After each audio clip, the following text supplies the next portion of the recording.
Hey, good afternoon. We are now again in another session, Yeah, it's our weekly weekly video video for the things that we have, section um, consultations that we have done before or the week before, days before. We are just or sharing it with you. Yes, current topics yeah, relevant to yes, the situations that we have right now, especially yeah. with the new executive orders coming from the new Mhm. president of the United States. Okay. So we are going to share this afternoon with you our thoughts on consultations or immigration consultation 101. So what you need to do, who do you need to talk to, what is it, when is it? So finding your own immigration attorney. Okay. These are tips on what to look for or how to look for one. Okay. It's very, very important that you talk to an immigration attorney. So where can you find them? Okay. So you can search online through the USCIS. They have their own, if you search for it, they have their own list of accredited law firms or those who do immigration consultancy for free. So they have those lists. So you go there to the USCIS website and you check it. They have the list and then you go through the list so you would know who they are. You go through ILA, and then ILA has their own list also of pro bono groups. They also have the list of attorneys that you can check out and learn, or you can also search their names online if you get their names. So the list there in the ILA, those are valid list of attorneys. So you can be sure that you're talking to a legitimate one. Okay, and then Yes, you can, especially that it's an organization of yeah, all yeah. immigration lawyers in the US, Yeah, in so America. you're pretty sure that all of those people there are legitimate lawyers. Okay, you can also search through your religious organization here in the U.S. So I just put here Catholic Legal Immigration Network. There's also Presbyterian. There's also other denominations or religious groups. They have their own network. So you can go through them. You can ask your pastor, or you can ask your, your church leader, who is that person, or who do you call, or who do you contact for immigration purposes. The other one is you search through the National Immigration Legal Services Directory. This is for non-profit immigration services. They have also a list of all the non-profit organizations that provide legal service for immigrants and non-immigrants. You can also search the American Bar Association for immigration justice project. So how do you know the person you're talking to is really an attorney? So sometimes people, when you talk to people, when they are referred by friends, family members, you just want to make sure that you are really talking to one. So the first thing to ask is to ask for his or her bar license. Every attorney here has their own bar license. We cannot practice law if we don't have that. Each and every state, they have their own bar association. So make sure you ask the attorney or who you talk to, can I have your bar license number? What state are you accredited, or what state do you have a license from? So those, sometimes attorneys have 5 or 4 or multiple bar licenses, because in every state they register and have a license. So that's possible. It's not like in the Philippines that you only have one, but here they can have California, they can have Florida, they can have Michigan. And the other one is to if they give you this, and if you're still not contented with that, you can still counter check it. You can go to the website of the state where they are licensed, and you look for the state bar office or the state bar website. Then they have a search for an attorney. So you just have to encode or type in their bar numbers in the license, and then you can see their names in there. So that's how you check and counter check if who you're talking to is an attorney. I think, Attorney Jane, this is very, very important now, that you're talking to an attorney and not an agent or somebody who knows immigration. If I may add, just to give a brief backgrounder to our non-lawyer friends and followers, is that Mhm. the bar license, that's the number that is assigned to a particular lawyer Mhm. once they pass the bar and take their oath as a lawyer. So every state For example, for me, I'm in Alabama, so my license is Alabama State Bar License. For Attorney Pam is Missouri Bar License. Then you will be able to Google or go online in search on whatever search engine you're using. You can search Alabama State Bar lawyers, for example, and they have the list of legitimate lawyers who passed the bar in that state. Mm. And also, for example, Missouri. And just like what Attorney Bam was saying, one lawyer might have licenses in different states in the US. But for immigration law, like what we have in practice right now, is a federal law, just like bankruptcy, aeronautical law. Those are federal law that applies all over the US. So wherever they are licensed in whatever state will allow them to practice immigration law for all over the US Yeah. territory, Yeah. as long as it concerns US immigration law.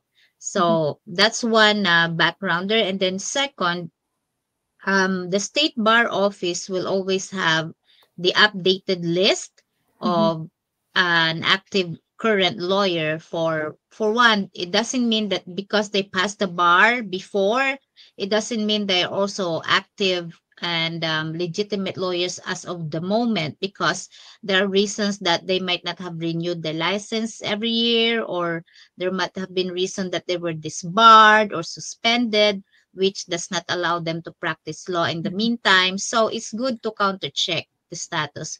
For Attorney Pam and I, for your easy reference, you can go to our website, philamlawfirm.com. It's there on the screen. We have our profile there, and you can check about our history and also where we are licensed. So you can make sure that what we are saying is true about our license. Yes, that's good. It's important because in our experience, there are a lot of people. We are not, just to clarify, we are not undermining the capacity of people who are not Yes. yet lawyers, but they have very good experience in preparing immigration documents. But what we are saying is if your scenario is not just as simple as listing down data in the forms, and there are matters that you need to clarify because you have either disqualifications or you lack the enough evidence or documents that you need, or you have some grounds for deportation, or you have some grounds for being inadmissible in the US, and these things that I'm mentioning that you might not even understand what they are, it's good to Yeah. consult a lawyer, because we have so many clients coming to us that they are put in a difficult situation because Yeah. their documents were prepared and submitted to the USIS or the visa center by by non-lawyers who, although they have experience in filling out the forms, also did not see the bigger picture, Yeah. the after effect and the repercussions of the situations. A simple yes or no in the immigration court forms will affect your eligibility and the later on when you want to adjust status to a green card or to a U.S. citizenship. So we just wanted to clarify that. By all means, if you trust someone who can Yeah. prepare and there's no other underlying problems, you can definitely even submit it by yourself. There's no Yeah. question about that. But if there are certain situations where it's not clear to you and you have some doubts as to how to answer, it's good to consult a lawyer before you submit your documents. Okay, so the next one is, what do you need to bring? What do you need to look for in case you want to have that consultation with an attorney? So what should you bring, or what should you have in hand when you talk to an immigration attorney? So for us, we usually make sure that we get as much information as we can from the client, so that we can see, as Attorney Jane was saying, the bigger picture. What are the effects if we go left? What are the effects if we go right? What are the effects if we move forward or backward? So it's really difficult for us to give a good recommendation or a good advice if all of the documents are missing, or some of the documents are missing where we want to, look into. So what do we look for? So we usually ask, when did you enter the US? So that's a very important one. When, okay? And how did you enter the US? So how did you enter the US using what visa? Okay, did you enter the US, depending on the visa type, because there's a duration in that particular visa. Okay, and then the list of your past petitions. So did you file for fiance? Did you file for your green card? What happened to your green card? So the receipts that we want to look into, because we can check that what is the status of your application, what's going on with that case before. We need those receipt numbers. And then the decision. If you are coming or consulting to an attorney concerning the decision of USCIS or the decision of the court, we need to read the decision so we can explain it to you, or what happened in that case. It's all in there. And then copies of your filing. If you don't have a copy of your notices, copies of your filing, because in the first page, we usually could find which court it is pending, and then the case number. We can locate that. We can call the court and then ask the court if we can, have a copies of your filings, and then we would be able to figure out what's going on with your case. Another thing also, it's very important, is your A number. Okay, your A number can be found in your green card. For non-immigrants who are tourist visa, who has not applied for any petition here, you don't have an A number. So the A numbers are found in the green card, in the application, in the petition, in the receipts. They are found in there. So why is it important? If you are in court and you want to know your next hearing, and you don't have a piece of paper or a receipt, and you memorize your A number, you can dial the hotline number and just give your A number, and then that you would listen to when is your next hearing, which court is it, if the court can have a hearing that day, or sometimes the courts are closed for a holiday or something. They also indicate that in the call, so you can also inquire about that. And then the next one is, as I was saying, where can you find those? In the link below, we will be providing you with a list of everything that we talked about here. We will provide you a link to that. So what if there are people who might ask, what if we entered without a passport, without a US visa?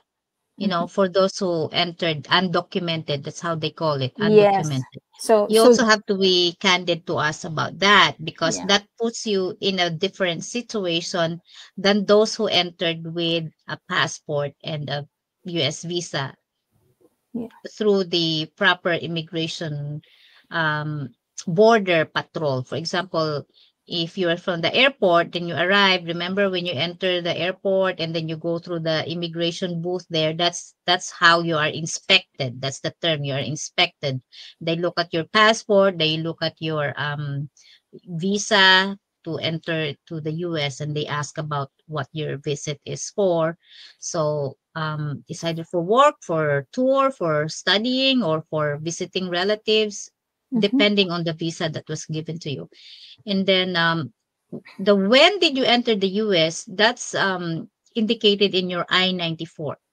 If you don't know what I-94 is, you can Google or search engine.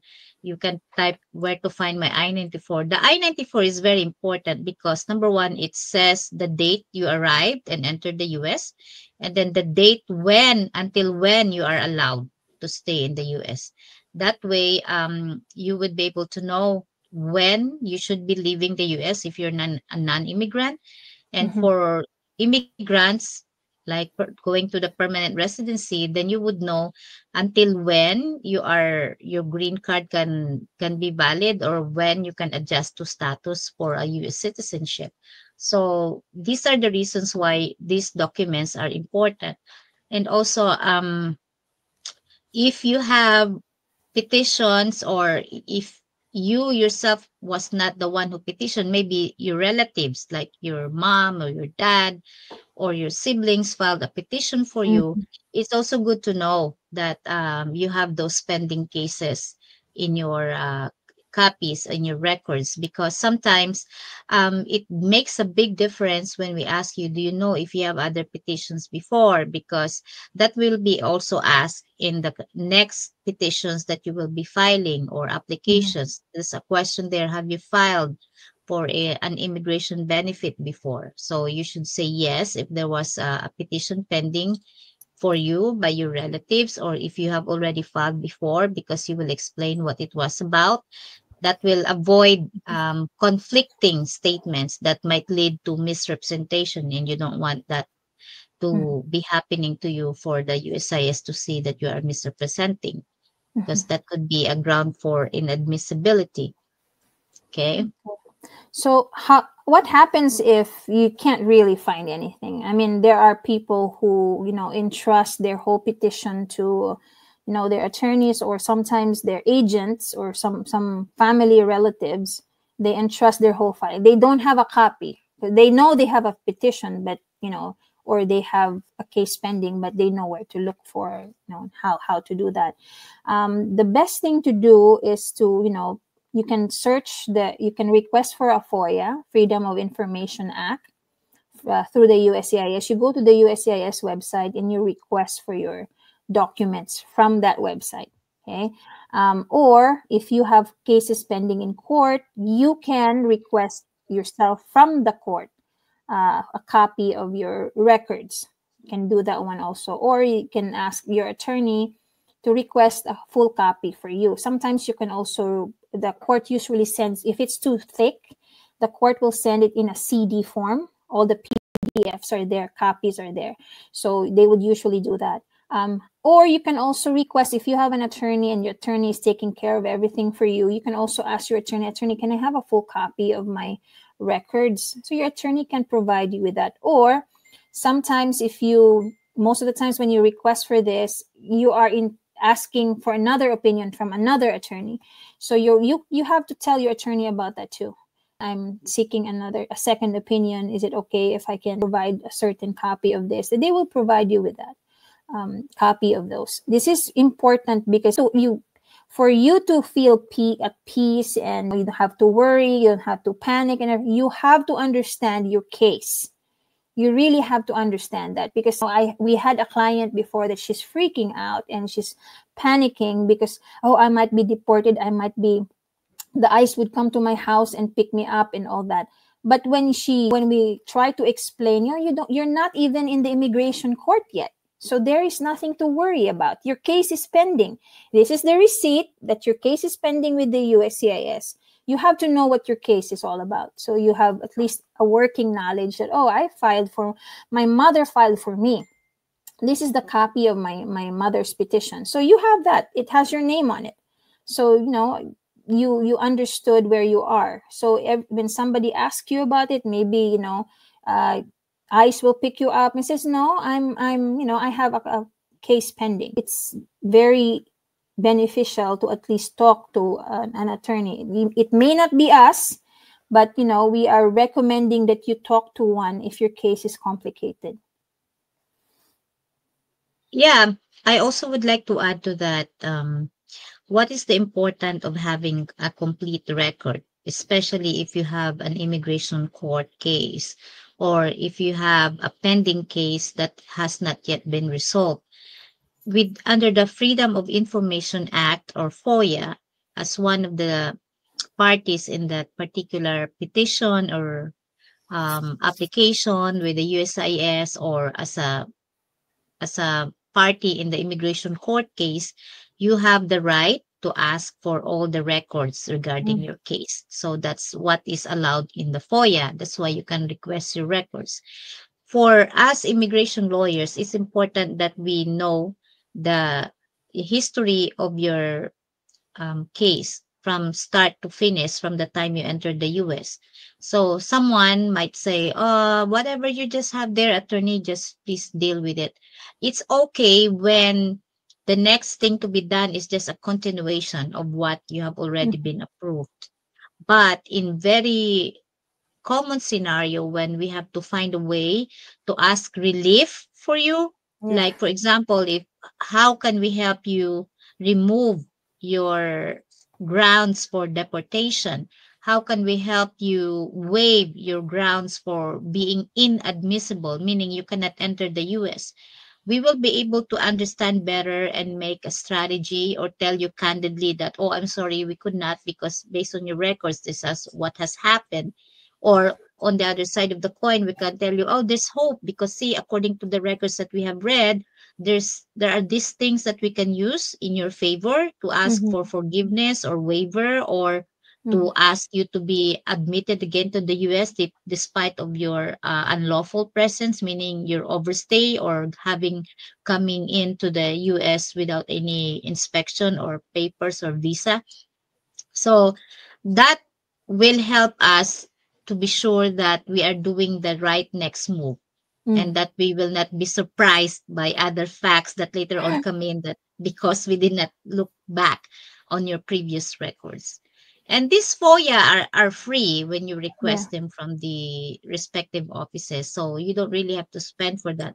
Although on our end, as lawyers, the FOIA is not just a matter of requesting the records, it's also a matter of reading them and understanding what happened. So sometimes, just like Attorney Pam said, there's a lot of documents. It might, 500 pages, depending on the scenario. So it Mm-hmm. definitely will eat up our time reading. So sometimes we charge a little bit amount for the FOIA and the reading of the history of your case before we proceed to the final petition or application that we will have to file for you. Yeah. Yeah, if I might add with that FOIA request, there was one time I remember that we requested for a FOIA. So, and then I received a CD. So I say, oh, it's not that much. And then I open the CD, the PDF, it's like 500 documents, 500 pages. And I'm like, at the end, at around 100, it's like, when will this end? It's too many cases, Yeah. so too many pages. So that's also why we, as attorneys, we also request for a fee for a FOIA, because we also have to explain it to you what's going on in that case. So the FOIA has your full, if you request from the USCIS, it's your full record. So, if you filed several petitions, we will find it there. What type, what grounds did you file? We will find it there. So your phone numbers, your email address that you use. Sometimes you would say, I did not receive anything. I did not receive any notices. But when we check your petition, your agent who worked on your case used her email or used her phone number. So of course you will never receive anything. Yeah, that's So also a very yeah, unfortunate situation when yeah, your notices doesn't reach you for whatever reason, like you changed address and you yeah. forgot to inform the USIS. So all of these are online in the file of the USIS, so we can easily get them if they are really in there in the Yeah. USIS or immigration court records. So that's a wrap up for us for your consultation 101. For our office, we also do consultations every Fridays. It's free. We don't ask for your credit card. There's nothing to worry about when you talk to us. Another thing I would like to also remind our friends that, when you have a similar case with your other friend, you're both, let's just say you're both H-1B. Okay, you're both hired from your similar place where you were from, or you're both going to a same job, it doesn't mean that your case are both the same. So there are circumstances that are unique to your friend that doesn't apply to you. So her pathway is not the same as your pathway. So other people would think like, oh, you consult with the attorney and whatever she says, we'll just do that. No, because your own circumstances is different from her own circumstances. So the when we give, or most when you go to an attorney or immigration attorney, they give you an advice based on your circumstances, on your personal journey or immigration journey. So it's not like we copy that from one person to another. No, it's not. So that's why we ask a lot of questions. We check your records because we want to make sure that what we're telling you and recommending to you is the right one. So we just want to make sure that everything we say is in accordance to documents and your own personal situation. Okay. Yes, and this is the reason why Attorney Pam and I came up with this PowerPoint, because in light of all the confusions coming because of the new executive orders by the new president regarding immigration and the implementation of mass deportation, there's a lot of people panicking that we believe it's important for your peace of mind and for Yeah. your guidance that you consult your your trusted immigration lawyers. It might be us or it might be whoever which is convenient for you. But remember that your initial consultations are limited in number of minutes. Some Mm. they give you a free consultation for 15 minutes, some usually 30 minutes, but most of them ask for a fee for payment before they do an initial consultation with you. So it's best to have these records, everything that we have discussed, the information, to have them in hand so that when your lawyer is already facing you, you will maximize your time and Mm. you will be able to explain thoroughly your situation and know which one are missing and which one still needs to be looked out for in case they need to request for FOIA. And Mm. in our case, we tell our clients before they go on board to please have this ready because yes, we do offer 30 minutes of free consultation, but 30 minutes goes a long just it's a short time when you're Pretty discussing fast. about your case. Yeah. So if you just spend it looking for, oh, where's my A number here? Where's my notice of receipt? That's already wasted time while you're facing us. So I hope that you were able to get some tips and information to get ready for your immigration consultations, especially for your initial consultations. And also, for us, our consultations are free initially, and for those who already hire us, we don't charge any more Yeah. consultation fee. So, and if you want to avail of our free consultation, you can contact us at 941-263-8130. You can check our website also. You can book there at philamlawfirm.com or you can message our Facebook page, Philam Law Firm PLLC, and Mhm. email info at Yeah. philamlawfirm.com. Yeah. So I hope we were able to impart some simple tidbits of information that can make your immigration journey a lot easier. Thank you for joining us this evening, and then we hope to see you again next week. We will discuss more tips next week. Where if you have any information or any questions or issues Update you want us to discuss, please feel free to message us in the Facebook. message and Yeah. comment. Yes. Yeah, yes. Like I want to hear about, let's say deportation. So I would know if I'm going to be deported or not, or what are the grounds for your deportation. So we can also look into that. So, we are planning as we go, as the weeks progress, we are addressing as best as we can. And then hopefully we can, answer all your questions. You can leave a message or leave a comment. So we'll be happy to answer your questions for that. Okay, Yeah, and just a friendly reminder, don't panic, but know about your cases so you Yeah. have lesser stress, Mhm. unnecessary stress. And we are here. We are willing to consult with you initially just to know where you stand Mhm. because we are your pro-family immigration lawyers. Thank you so much and have a So wonderful have a weekend. good night, have a good weekend, and see you soon again next week. Thank you. Comment your questions and suggestions on our YouTube and Facebook channels. Thank you so much. Bye.